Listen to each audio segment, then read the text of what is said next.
All right, my guest today is Professor Johanna Montgomery, a leading neuroscientist here at the University of Auckland, whose research bridges the fields of brain plasticity and cardiac function. I won't run right through your background, and I'll let you do that yourself as well. I know you've done your postdoc at Stanford. From there, explain how you've come to be here and the path you found yourself on. Yeah, so I think I was at Stanford for about 6 years and had just an absolutely fantastic experience there. But then decided that we wanted to live the rest of our lives back in New Zealand and came back here to a position at the University of Auckland and started my lab in 2005 here. At that stage of my career, I was my brain, but my career was very much focused on the brain and the central nervous system. And because when I was at Stanford, I learnt some complex physiology techniques that enable you to record what brain cells are doing individually, and then also the conversations that happen between two brain cells. So it was a very focused way of understanding how brain cells work and how they change their function and how that may then underpin learning and memory. And so with that physiology knowledge that I learned at Stanford, I brought that back here to establish at the University of Auckland. And so the first sort of probably 10 or so years that I was back here, because I think I've been back here 20 years now. And so the first 10 years or so was purely focused on plasticity in the brain. And then about 10 years ago, I also became interested in plasticity in the heart, because of course you have lots of brain cells in your head, but you also have many, many brain cells in the rest of your body as well, through your gut. But also it turns out on the surface of your heart, you have clusters of brain cells or neurons. And so I got really interested in those cells. And so therefore now my lab is kind of got two main prongs, where half my lab is in the central nervous system, looking at how, still looking at plasticity in brain cells, but with a more disease focus. So we have a focus. So one of my PhD students is working on Alzheimer's and another one on Parkinson's, so more neurodegenerative disease. And then also neurodevelopmental disorders with autism and Phelan-McDermid syndrome. And then the other half of my lab is focused more on the heart and how the brain controls the heart. Because the thing about brain cells is that we know probably for 50 years or so that they express plasticity. And of course, so you have these neurons on the heart surface. And so my first thought when I discovered about them was that, well, they must have plasticity as well. And I kind of thought that would already be known. And so I was kind of just more looking it up out of interest, and then discovered actually no one knows about this, so let's do it. And so half my lab is working on the neurons of the heart. But the common basis, and I often get this question, well, how can you have half your lab in the brain and half of them in the heart, is because they actually all come back to this root question of really how do neurons change their function, and then how does that then manifest in disease? And can we use that property of them being able to change their function to actually, advance therapies in different disorders? And so, as a neuroscientific researcher, is it normal to go right down to how individual brain cells talk to each other, like you said? There's different flavors, I guess, of neuroscientists. Some people work very much at the cellular level. Some people work very much, with communities. And then there's a whole range in between. And so one of my students often describes it as from, cells to society is how it spans. Cells to society, that's good. Yeah, so it's just really very much what kind of neuroscientist you are. And it's kind of hard to describe why, you would be one and not another. It's hard to know why, because in my lab we find brain cells really exciting. We love looking at their physiology. It's just so cool to actually literally in real time watch them talking to each other. So that's something that really, is something that we really enjoy to do. Yeah, I mean, you're clearly passionate about it, so it must be a pleasure to be taught by you. It's super cool to be able to just, listen to what they're chatting about. There was something in that sort of opening salvo that you did say that I think a lot of people would be interested in to know a bit more about. You said brain neural clusters all over the body. So most people are going to think of brain cells being in the brain. Yeah. So the cells that you find on the heart and throughout the body, are they the same as what we find in the brain? Broadly, yes, absolutely. So very similar structure, have a very complex cellular structure. The cool thing about neurons, as opposed to, a liver cell or a skin cell or the cells you might have learned about in biology at school, where often you could have draw a square or a circle and then you have a nucleus in the middle and then that's a cell, right? Whereas neurons are much more complex than that. So they have these really complex architecture where they have extensions that go all through the brain, obviously, and then out of the brain as well. And they do that because neurons have to connect with each other for our nervous system to function. They have to communicate all the time. And they do that through these very elaborate extensions that reach out, touch another neuron, and form what we call synapses. And that's how neurons communicate. So they are really, anatomically complex cells.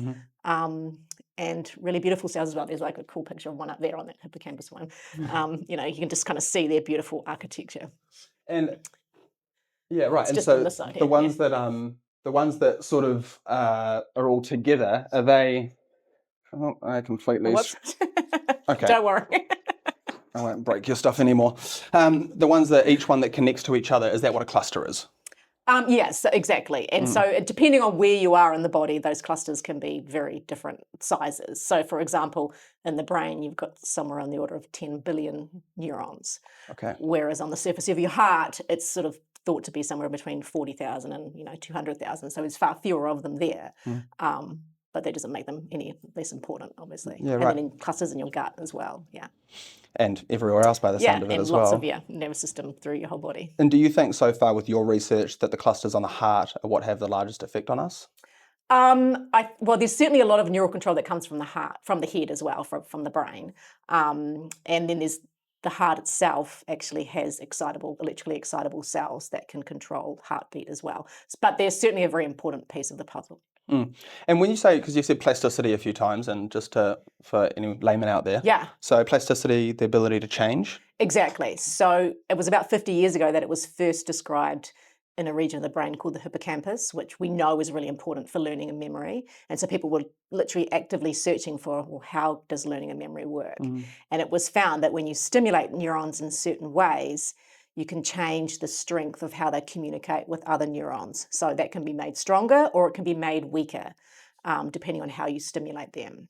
And you can use stimulation protocols that match some of the natural wavelengths that happen in your brain as well. So, and then there's been I'm actually about to talk about this next week in our stage 2 classes. So, and there's just been so much work that's been done that now shows that if you take away the ability for cells or indeed whatever model system you're looking at to express plasticity, then the ability to learn and remember also goes away. Wow, so it is like a super strong connection. Yeah. One fails, the other fails. Yeah, so it's like to have those connections is really critical for learning. And I always like when I talk to students about it, it's always like, it's so cool because your brain is doing this right now as I'm talking to you about it. Yeah. And you just wish you could crawl inside your head and figure out what your own head is doing, well, I think you do crawl inside the head by the sound of it. You seem to know every little part about it. So can you go now a little bit more into, so we're talking about these heart clusters. Yeah. So how, in a more direct and maybe understandable way for everyone, are these clusters on the heart affecting your brain or vice versa? Yeah, so they're mostly affecting your heart. So they're situated on the surface of our heart, we have some fat pads. And within those fat pads are all these brain cells. And for the most part, they stretch out to connect to each other and eventually to the heart. But then there is actually other pathways that go back up through the vagus nerve, back up to your brain as well. So there's sort of what we call motor, which is when they're causing physical action outwards, but then sensory, they feed back to the brain as well. And that can go both ways as well, though? Exactly. So even though it affects one, it can still go back the other way? Absolutely, yeah. Right, so they can receive messages of warning or whatever it might be? Exactly, yeah. And that's the same for any neuron. It's not, they don't just send or just receive, they do both. So if that connection was interrupted in a person, what would be the consequences of that? So interestingly, when you do heart transplants, of course, you transplant a heart that's completely denervated. So it actually doesn't have any nervous system associated with it. But it will still beat because of that electrical system that I talked about that's innate within the heart. But then, of course, you lose the ability to actually modulate the heart.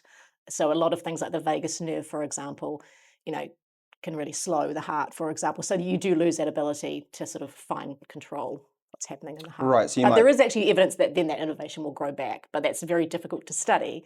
That's something that would be really cool to be able to follow. What, to get a bunch of heart transplant patients and then monitor them over? Yeah, exactly. But the thing is, I mean, and you can do that at a clinical level for sure, and that's certainly what's done. But we don't know what's happening to the to those brain cells on the heart surface in those people. That's a That'd be great cool to know, example. though. So that person that has had a heart transplant, would they expect, because of the lack of these cells communicating with the brain, or the brain Well, communicating actually, with those interestingly, cells? those cells are still there. Oh, so they're still there, because they're right. on the surface of the heart, but the nerves that come vagus into them nerve. are not there. So actually, they're not. Yeah, those cool cells are still there. Okay, cool. They don't die. So if that nerve, for example, that vagus nerve, is that person going to have like certain medical conditions they'll be more prone to because of that? Potentially, but it's sort of a multi-pronged question, because what we find often with studies in humans versus animals, for example, is that there's just so much variability. There's in any given experiment, you have a control group and then the test group, which may be a disease group, for example. In animal models, they're so similar within that group, whereas in humans, it's so much more complex. One of my colleagues always says it's almost impossible to find technically a control human, because everyone has had so many different experiences and different things happen. And so that would be the same in these patients, right? The reasons, there's so many other medical issues going on that it would be very hard to be able to pinpoint that. So that'd be because you've got like 100 cows, they're all in the same pasture, same conditions, whereas Yeah, you and I have different exactly. lives. Yes. Exactly, and totally different genetics. Yes, and, okay, right, and yeah. epigenetics as well. So Which play a massive part in it, wouldn't it? Exactly. Despite- So, yeah. Can you tell us a little bit about your time in Stanford and what sort of helped you shape and change your research path along the way? Yeah, absolutely. So I went to Stanford in the very late 90s, and I got there because when I was a PhD student, which I was at University of Otago, I got accepted into a summer course that they run in Massachusetts at something called the Marine Biological Laboratory, and they only accept 12 students around the world. Oh, good on you. And it's just an amazing 2-month course of just this. You get one-on-one training with, professors from Stanford, Harvard, and so it was an amazing experience. You just literally live and breathe physiology and imaging studies for those 9 weeks. And that's within your course you're already doing? Yeah, so that's the course that you're doing. It's just a 9-week course, but every day went from 8 a.m. till 2 or 3 a.m. Wow. So it was just really intense, but it was such an amazing experience. And we had Nobel Prize winners come and speak to us. It was so inspiring. And so while I was there, I thought, well, I should do some postdoc shopping while I'm here and actually talk to other people. And so I talked to a lot of the teachers that came to the course or the directors of the course. And then I ended up accepting a position with one of the directors of the course who was a professor at Stanford. And I came back to New Zealand, finished my PhD, and then moved over to Stanford then. And that's when I learnt the cellular physiology techniques. And that was in the hippocampus, so in the part of the brain that's really important for learning and memory. And so I did a lot of physiology experiments there in Dan Madison's lab. And then I moved to another lab where I got more molecular. So it was... And my goal for that was that I could then, after that, start my own lab where I could do a combination of physiology and also, some molecular kind of work as well, and join those two really together, which is exactly what I ended up doing when I came back here. So it was an incredible experience there. It was in somewhat a difficult decision to come back because I knew that I wouldn't quite get the exposure and the colleagues, the sheer number. I mean, there are some amazing people here, that's for sure. And I think they could be just as good as anyone at Stanford. But it is different. It is more broad here, that's for sure. And so not having a whole department who are focused on kind of the very same things that you are is a bit different. But then there's heaps of other advantages to coming back here, obviously. Yeah. And not having my son call me mom. That was actually one of them. I was like, no, I couldn't handle that. The accent, that is what pushed you off. Yeah. So by that stage we'd had our first child, and so we came back here with him. And we've been here ever since. And then I started my lab here 2005. And then, as I said before, then I was mostly in the brain then, but then added the heart aspect to it about 10 years ago. I suppose in New Zealand, as nice it is to live, that 9-week course you had, you would never get that here where you had these Nobel Prize winners. No, that's exactly right. And I look back now and I just think, wow, doing that course really put my career on a different trajectory. Yeah, and gave you the freedom to choose where you wanted to live and sort of set your life up how you wanted to, which is... That's exactly right. I think if a lot of people could find the same passion that you clearly have for what you do, you'd have a lot happier people. Yeah. Doing what they wanted to do, living where they want to live, and basing it off things like how their kids communicate with them. Cool. So translating your research into real world outcomes. So how close are we to applying work like yours to things like arrhythmias and Well, other actually, heart it's getting conditions? closer and closer. And that's Even actually one dementia. of the things that I love about the heart work, and that is difficult about the brain work, is because when you're really in the nuts and bolts of the brain, it can be quite difficult to correlate that to what's happening at the behavioral level, because there's just so many other connections that happen in the pathway. Whereas studying these neurons on the heart surface, they directly innervate the heart. So they directly control what the heart is doing. Wow. And so I love that it's such a close step between when you change these neurons and what the heart is actually doing. So that's one thing I really love. So that's my goal with this work. But when I first started looking into it, I had to take a step backwards, because I thought this was all the plasticity in these neurons would already be known, and I literally was just looking out of interest. Because I have family and personal experience with heart arrhythmias, and so I was literally just looking to see, well, this must already be known. How does it work? And I was just looking through literature, and then as I was looking through it, I was like, oh my God, no one's actually done this. And so that's how I started going down the road of like, okay, well then this is really important to me, so let's do that. Yes, I suppose when you found what you wanted to do and then you find that information isn't there, that's when you start doing something. Yeah, exactly. Pioneering. So are you pretty much exclusively the person doing this in New Zealand, this field of research? In terms of looking at these neurons, yeah. Yeah, right. And so for even things like dementia, I mean, like this connection here, will your work have an effect on conditions like that? It absolutely could, because one of the main arrhythmia that I focus on is one called atrial fibrillation, which is, or AF, and it's the most common arrhythmia, and its prevalence actually gets very high with age. So, and one of the things that atrial fibrillation does is that it just causes your atria, the top chambers of your heart, to contract very, very irregularly, and as a result, blood can pool and form clots, and then those clots can then get pumped out. And so it actually, AF doubles your risk of dementia, triples your risk of heart failure. So that clot will end up in the brain. Yes, exactly. And so dementia can commonly occur with AF. And so by trying to treat AF, then the downstream there would be that you actually can help with things like dementia.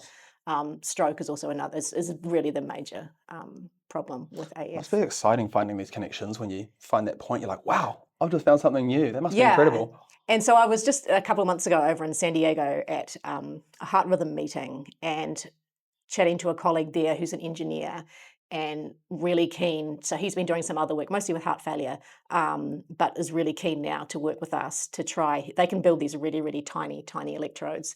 And so he's keen to try and get some of his electrodes into our experimental preps. Oh, cool. And so we can actually start really translating, doing plasticity in these neurons and starting with those in animal models. But he has experience of translating that into human trials. And so it's really great partner to have. And a good example of different, how different people with very different training, when they come together, it really is a very powerful way to make some advances. So that's the goal, is that is what we would be. Because we started in this work, we started this in rat models, but then and that's the other cool thing about being back in New Zealand, is that you have easier links with clinicians.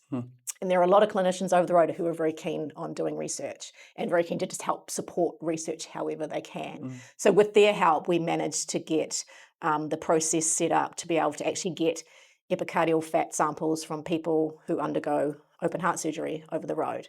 So we go over the road, collect, that's handy, from consented patients obviously, the samples, bring them back, and then did the first physiology of recordings of these human heart neurons in humans.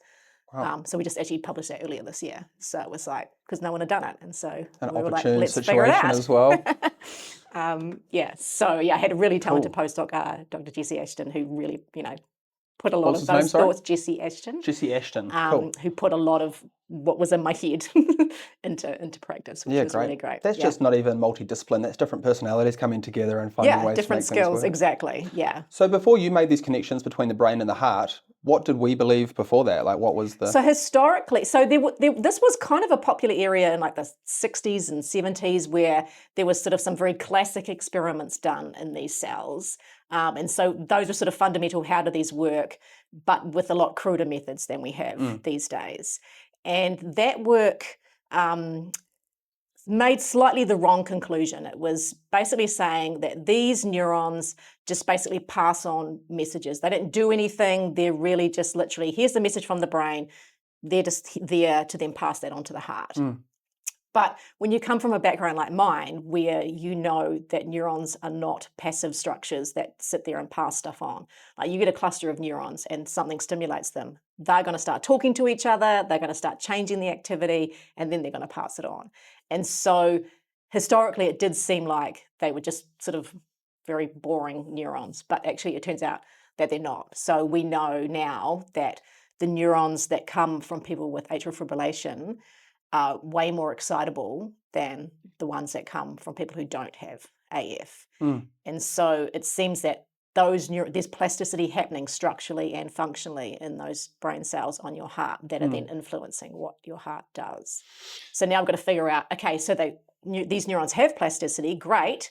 Let's harness that property now and try and work backwards and go, okay, let's use plasticity the other way and see if we can move them back through things like what I was talking about before with the new collaboration with the engineer in Chicago, and basically figure out stimulation paradigms that might quieten them down a bit more, and then what happens to the arrhythmia then if you've quietened them down. So you just go through a bit of a trial and error process together. Absolutely, you've got to, there'll be a lot of that. Is that much of your research, or everyone's research? Yeah, that's the plan. I mean, this hasn't started yet. This is our plan in the future. Because there's still so much we don't know just about the cells that are, so these neurons that are on the surface of the heart, they are wrapped in what we call glial cells. And so you have lots of glial cells in the brain as well.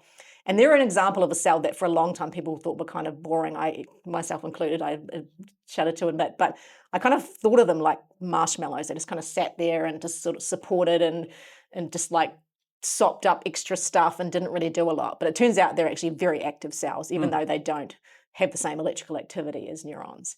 And so it's now in the brain is showing that they actually play a real major role in helping neurons what they do. And so in the heart, actually, when you look at images of them, it's really cool because you have the neurons and they're literally wrapped. It's like they've got phyllo-pastry wrappings of these glial cells around them.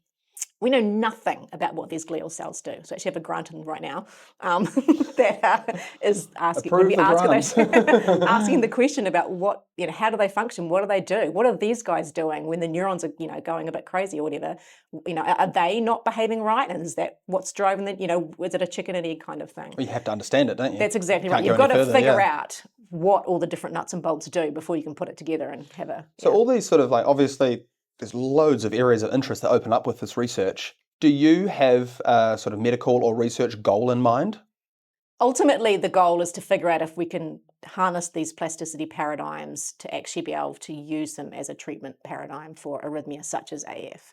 Okay, so it is ultimately a medical Absolutely. to take care of those things. But to do that, we've got to have a fundamental understanding of how all the different parts work. Cool. Take a bit of a left turn here. Sure. We've talk about knees, no. Yes, no, not quite knees. We've recently had psilocybin legalised in New Zealand. Yeah. I was very interested to hear from a neuroscientific researcher. I don't know if I can call you that anymore. Your field's so wide. Well, it's all the nervous system. Yeah, well, it's all the same. So the central and peripheral nervous system. That's the whole thing. It's all 100% a neuroscientist. So I'm very interested to hear what your idea is on the effects that might have psilocybin on synaptic function. I've talked about things like reducing depression and dealing with other disorders like that. But there are also risks involved as well. So I'd just like to hear you speak on. Yeah, this is an exciting time. And I think we're going to learn a lot in this next 10 years or so. And so it is a little worrying because there's still a lot we don't know. But there has been a lot of work done on more robust or harsh drug and knowing what harsh drugs and what they do to the brain with more long-term use. So that ketamine, for is example. ketamine, cocaine, like all of that stuff is very well understood. And we know in terms of plasticity, what happens in certain regions, especially in regions associated with reward, that even just one exposure, for example, to cocaine will shift your synapses from one state into a potentiated state, and they will stay there. And so that's why with continued use, you don't get that same hit. And it's very, very difficult to get that synaptic strength back down. But that's with much more long-term, harsh drug use.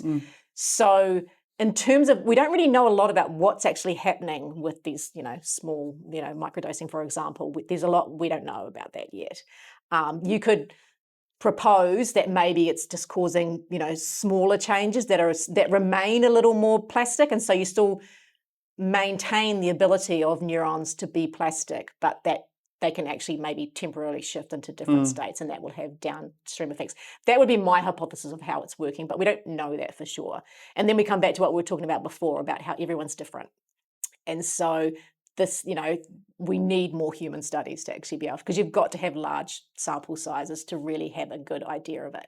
But I think there's some great potential there. But we just need to be careful, because of course we don't know about long-term what that may do. And we're only going to know that with time. You can't fast forward time and know what's, and so that is a difficult thing. And that actually is a challenge in a lot of research. I think there's a lot of potential in doing, studies over long periods of time to actually influence. And there's a lot of population studies have done that. The 1972 study is a classic example of that.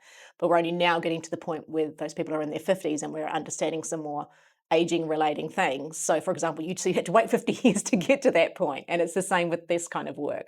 To really know the long-term effects, we need time, more time. There's people that have, many people that have done it in higher doses, in controlled environments with, I don't know, professionals. I don't know what that person be called, like a guide. I do know people that have done this. Yeah. Yes.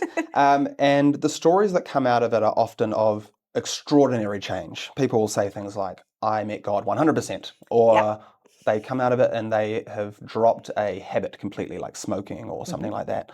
So what kind of, that's such a huge change that goes on, and some people, like you said, we're all different. Some people go off the deep end and have a really bad time, and they absolutely never come back. Yeah. And that can happen too. It can happen with marijuana. Even absolutely. I do know people that has happened to as well. I do too. And it's not safe and effective for everyone absolutely. At all. Yeah. So what do you think is, obviously it's hugely broad, but what area of the brain is getting largely affected under these trips? Pretty much all of it, to be fair. Right. And that's that can be a really dangerous thing, is not actually knowing what long-term effects that will have.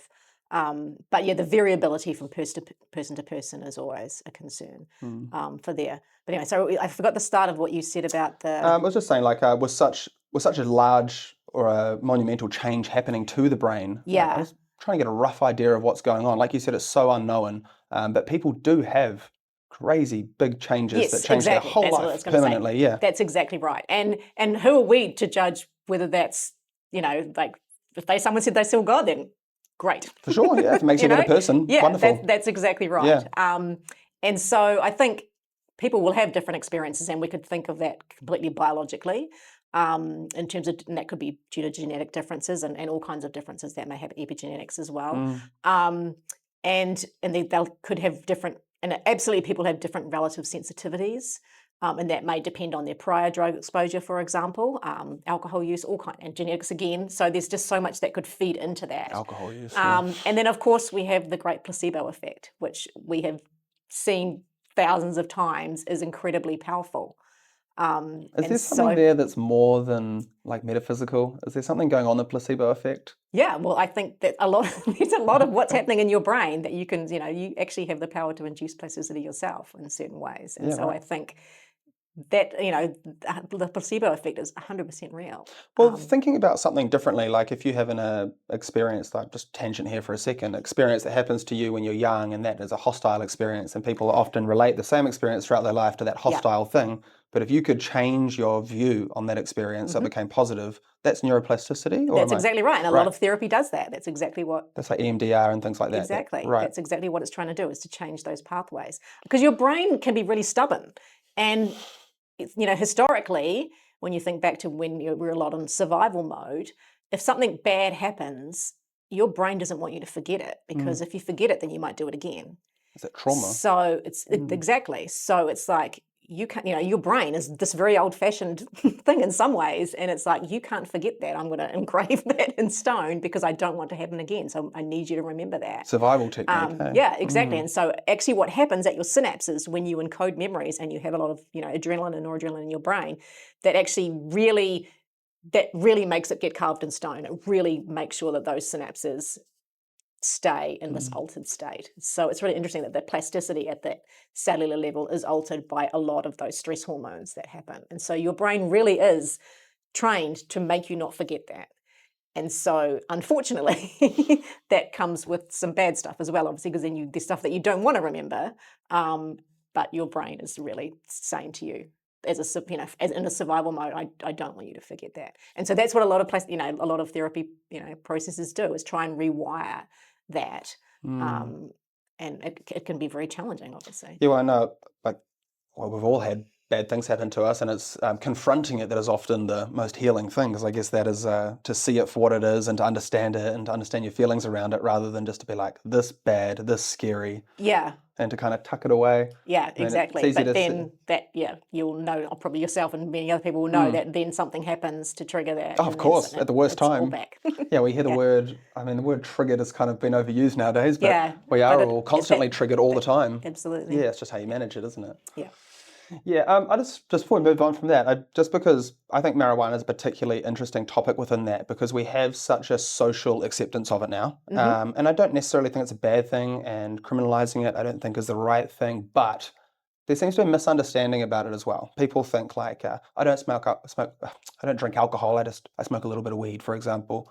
Yeah. But they never actually have any idea about the potential effects or what it does long term, or the ability to admit that it does make them a bit lazier or less motivated and all these things. Yeah. But there have been some stories that shocked me, to be honest. I didn't hear until I was late into my teens about people that smoked once or twice and it triggered things like schizophrenia. And it never went away. They were schizophrenic from that point. Yeah. Is that just damaging a part of your brain, or is it just back to us being super different creatures with different... Probably a bit of both, but we do know with marijuana that it alters how synapses function. And actually, when I was at Stanford, we were part of a review process on a paper that was really fundamental in showing how marijuana affects the brain.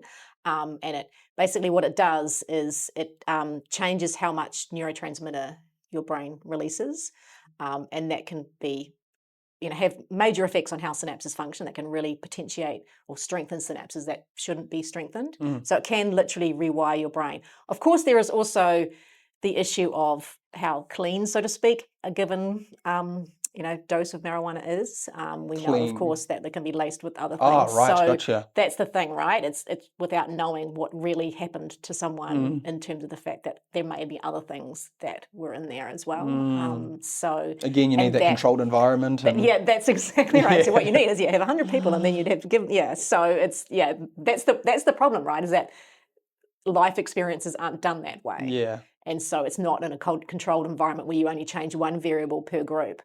So it doesn't, that makes it, again, very difficult to really know, is it actually this? But we do know 100% that marijuana changes how your synapses work. With 10 billion neurons, it's almost impossible to predict. And 10 trillion synapses. 10 trillion synapses. So to break that, synapses are what connects your neurons? Yeah, exactly. So you might have one neuron that has a bunch of synapses coming off it. Exactly. Okay. And then it will also be making a bunch as well. So making heaps of synapses as well itself. So it'll be receiving information from synapses from other neurons, but it will also be sending out information itself and forming synapses. Like creating new pathways. Yeah. So it's very much bidirectional communication. And so often when you think about that, I feel like your brain kind of fizzes a bit, because you just realize how much. That's why your brain needs so much glucose. It really is busy.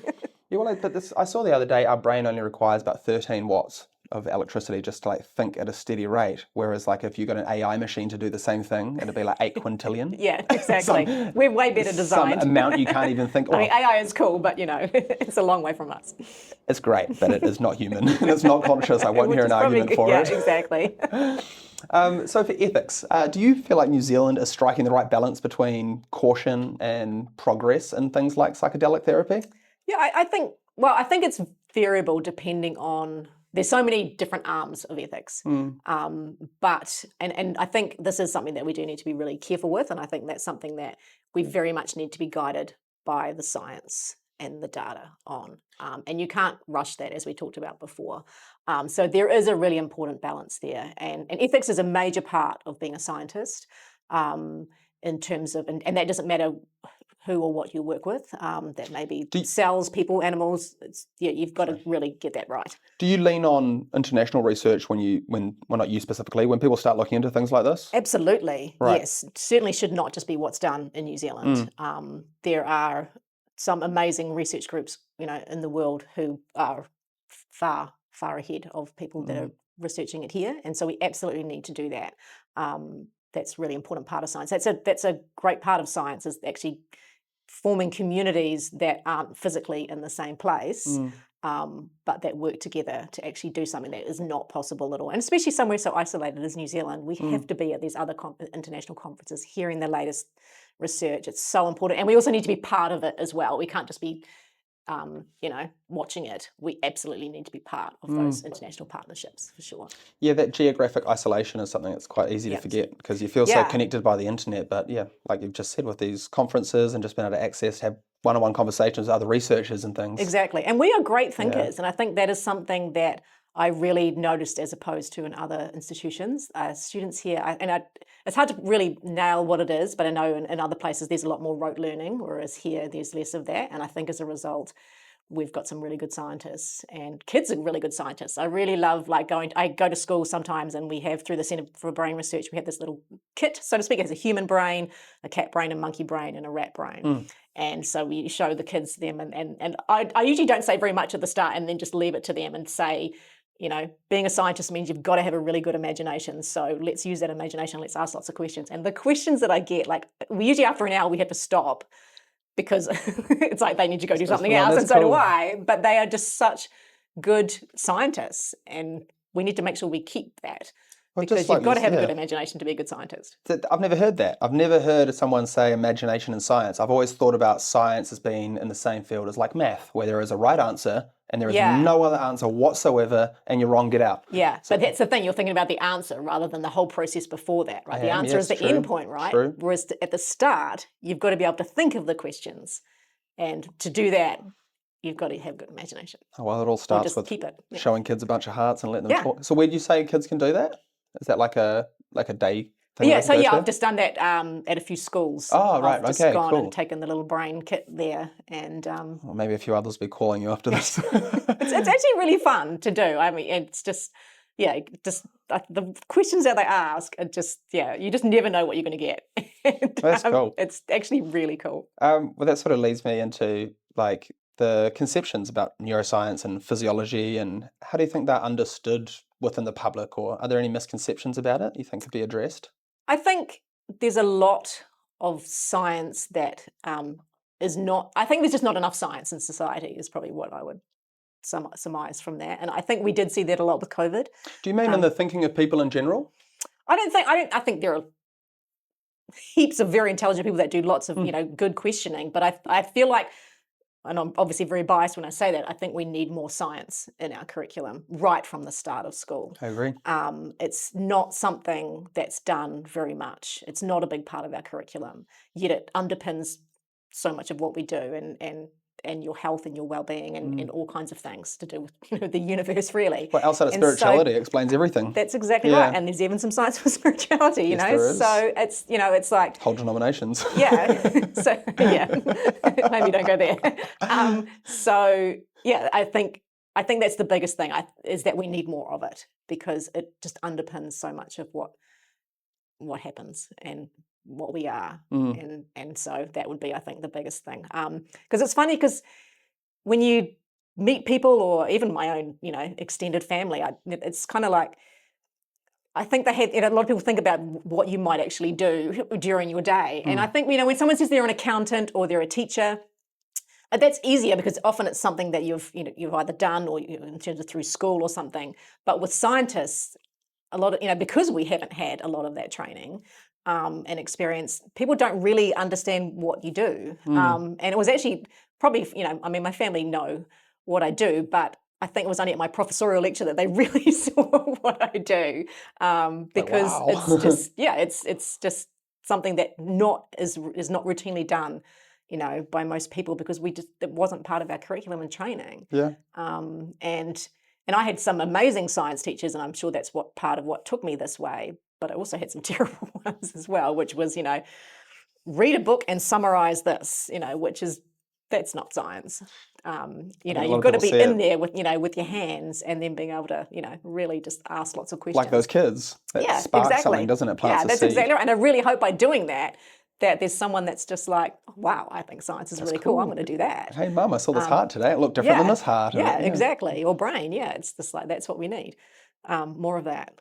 Yeah, cool. I mean, I think a lot of people saw shows like The Big Bang Theory, and that was sort of their main idea to science. And I remember Leonard, the main character in that, they said, "What do you do today?" He said, "I thought about stuff, wrote some of that stuff down." And I think that's sort of what people thought researchers were. I wish I had all that time for thinking. Oh my God. Nice, lean back on your chair. They were doing string theory, maybe a little bit different. You said, I wasn't going to touch on it, but you said during COVID, in that last one about science and conceptions, I really feel like there was a massive drop-off in public trust in science around the whole COVID thing. It was such a splitting time, and the words trust the science were thrown at us so many times, and in hindsight, you can see each time where it was not correct. Yeah, exactly. And it came to the point where they're saying trust the science, but then when prominent scientists would stand up and say, hey, you don't vaccinate in a pandemic, and they would kind of be like, sit down. Or when anything came up that wasn't quite where it was meant to be, it got shut down really quickly. And I think that really damaged science and the perception of a lot of people. Yeah, because I think when you do good science, you need to be open to being challenged, 100%. And also being open, that's so important, to be open to changing your mind depending on what the data tell you. That is so important in science. It should be common sense. That's exactly. And I think with COVID, it ended up being how science doesn't normally work, to be fair. Everything was rushed in a very short period of time. So we didn't really have the data for long term.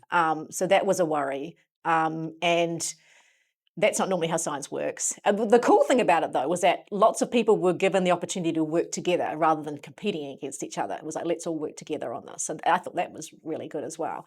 And, I'm a big supporter of let's trust the data and use the data. But that was the only data that we had at the time. And sometimes that can be right and sometimes that can be wrong. And so that is a problem. But I'm always 100% behind let's use data to make any decision. Yeah, I think the issue here was there was other data and it was not being allowed to come to the surface. Yeah. So there were some prominent people that, whatever you may think of them, they did have good studies and they did have good data at the same rate as the other side, but nothing around outside of the kind of main, anything that they thought might stop people going to get the vaccination was not shown. Yeah, and I think that is an example of that's not how science usually works. Yes. It usually you've got to keep your own mind open and your own mind plastic. You can't just be so determined to be right that you actually are you're wrong and you just stay on it for sheer stubbornness rather than actually you've got to be like actually. And I love it when because when you write grants and you've got to write some hypotheses on what you think will happen. But I always say to my students, actually, because sometimes, when something happens and it's not what we expected, they're disappointed. And it's like, no, that's really cool. Like, I love it when cells or data does something that I didn't expect. It's just like, wow. And then sometimes it's like, well, that's way cooler than I could ever have thought it actually works. And so you've got to be open to that and be like, okay, actually, maybe I was wrong on that one and this is actually how it works. And okay, so then let's go down that path. And so you do have to have that plasticity in your process as well. Yeah, well, maybe that just shows that the sort of education or higher education isn't just about the subject matter. It is a completely way of being taught how to think in a different way. That's exactly right. Facts are great foundation, but you've got to be able to think and have that imagination. Yeah, and facts are temporary as well a lot of the time, aren't they? Yeah. And often that's something that, you need to learn to do and be in an environment where you're encouraged to flex that muscle as well. That's the important part, not just let's just rote learn facts all the way through school, but actually have that environment where, you're allowed to question and ask lots of questions because that's really important. Well, all this talk about plasticity, what it really makes me feel is that we can make changes ourselves Mm-hmm. that seem a lot more reachable than some people. Yeah. Our brain isn't necessarily a battleground that we have to fight all the time. That's exactly right. Yeah. And I think that sometimes you've got to remind yourself of that actually, Think sometimes this it's just way. so easy to be embedded in it, and I'm guilty of this as anyone. And then you forget to look up and realize, actually, you know what? I have control over the situation and I can actually change I'm a that. free being. Yeah, that's exactly right. And same with science. That's one of the things I love about science as well, is that for this job, that, if someone had said to me 10 years ago, oh, you're going to be working on the heart, I would have just been like, what? That's weird. Why would I do that? I work Do you know in the what brain. neuroscience is? Yeah. And so, and then suddenly, life takes a turn and you end up with half your lab doing that. So I think, that flexibility is really important. You're clearly happy with your path. Yeah, I love science. Awesome. I love neuroscience. So and this hard stuff I just really love. It's just, I guess for me, it's sort of both scientific and personal. So it's like that pretty cool combination of having a good understanding of why something really is really important. Having said that, the work that we are doing with Phelan-McDermid syndrome, which is a syndrome where children have very severe autism, but then also a number of other severe comorbidities as well. And we're partnering with families who have children with Phelan-McDermid syndrome, and with those families taking blood samples, turning them into brain cells, and actually being able to understand what human neurons, how they work with people with Phelan-McDermid syndrome, and then how we might figure out how to treat them and at a cellular level, and then hopefully with another grant that I have in right now, to be able to do a small scale clinical trial. So that work, that has another personal connection as well with the families and really partnering with the families. And one thing that really struck me, because we had the families come and visit the lab, and I remember one of the mums saying, I just wish one day I could hear my child say mum. And I just was like, oh, it was just like such a heartbreaking statement. But it just made me realize, things that you take for granted with your own kids, obviously, as well, even though that's something that is really important. And just realizing what this could mean to a family if one day that could mean that kid could say mum. That For would be research, so cool. that would be absolutely life-changing for all of them, not to mention the child, most of all, Yeah, being able to communicate what's in their head. Yeah. So to finish out, what would you say to young people that are leaving school interested in neuroscience? I know, we talked earlier, there's sometimes a little bit of worry that higher education might not always lead to employment. Is there room in the industry for more researchers and scientists and teachers and things like that? Absolutely, because being a scientist can be a very wide range of different things. Well, you've shown that, yeah. I think, but not even just in a lab, like people who aren't scientists but actually have adopt scientific thinking to what they're doing, for example, even if they're not in a lab. And as you said, so teachers are really important scientists if they can actually be in the lab with their students and actually, help them pursue that passion. Of course, yeah. And so, we need neuroscientists, absolutely. It is a challenge, though, in terms of, there is and this is known worldwide, and especially with funding as well, that there's not, success rates for grants are often less than 10%, which is, hard when you really, there's only one way to write a grant, and that's put your heart and soul in it. And so, because that's the only way, you have a chance, but 90% of the chance you might not get that. And so that does make it very challenging. So I think we do need to do better with funding as well. The pathway is, through school and then an undergraduate degree in some kind of physiology, biomedical science, for example, and then it becomes postgraduate research, so honours or master's degree leading to a PhD, and then you do postdoctoral research before, but then you can branch off at any of these points. So the students that have come through my lab, some are with the more traditional academic pathways, some have gone into science communication, some have gone into science teaching. So it's a very broad path in terms of where you apply that knowledge. A lot of opportunity then.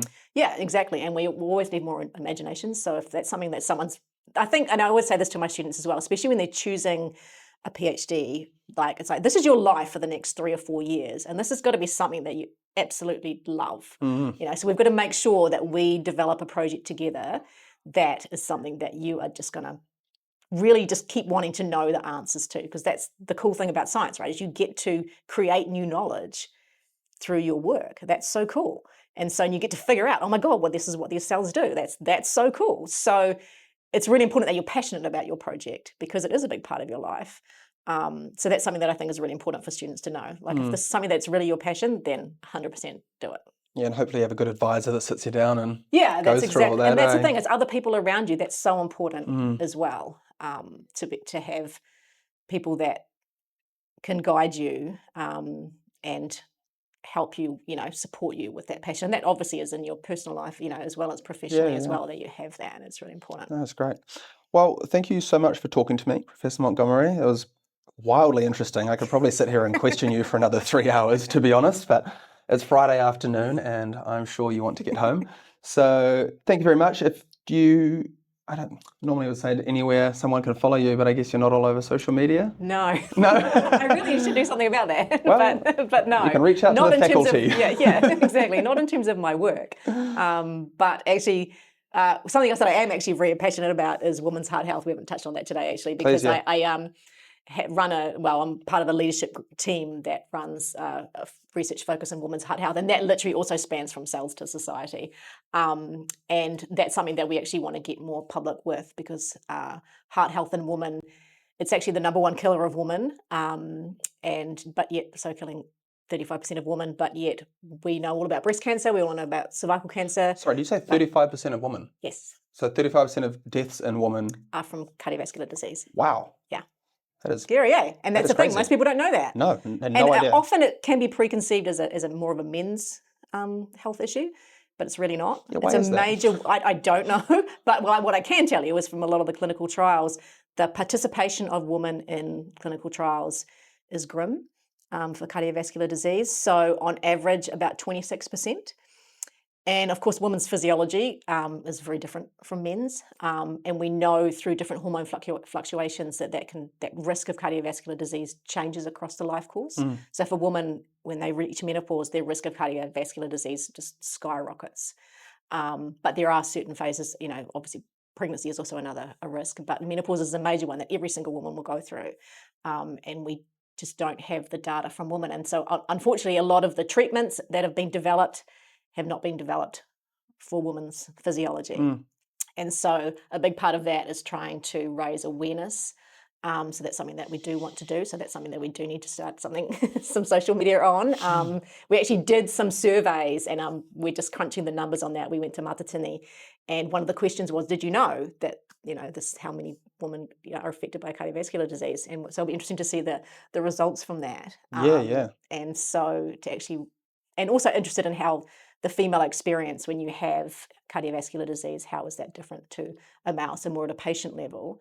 But then at a cellular level, I'm really interested in, well, what are all those hormones doing and hormone changes doing to the neurons on your heart? Because we know that there is a change in cardiovascular risk, and so I want to know. For me personally, I want to know how that affects the neurons in your heart, because you're going to have massive changes in estrogen, progesterone, testosterone in women.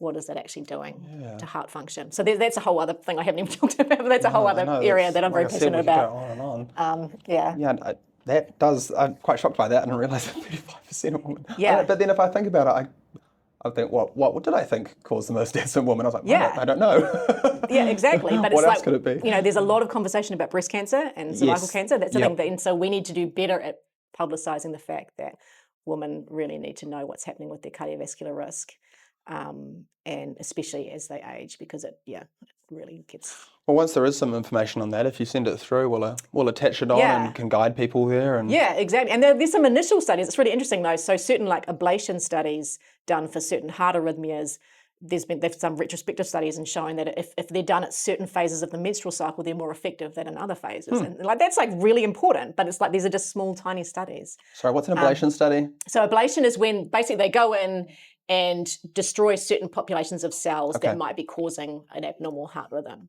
And actually at one of the conferences I was recently at, one of the Australian speakers was talking about after something like a heart attack, getting people back into exercise. And he had 2 grants, and one was with males and basically getting them to do AFL to get them back into it. And then he said at the end of his talk, he was like, now you may have noticed I didn't say anything about women. And he said, because that grant didn't get funded. Wow. So they can only do the men arm of it. And so it's an eternal fight. It really is. Is that just a numbers thing, like you said? Like you've only got 26% of people in these trials are women. But that shouldn't. But then the women that are affected is not lower. So right, just participation. Yeah, exactly. And so it's like, okay, so why are we having this lower participation?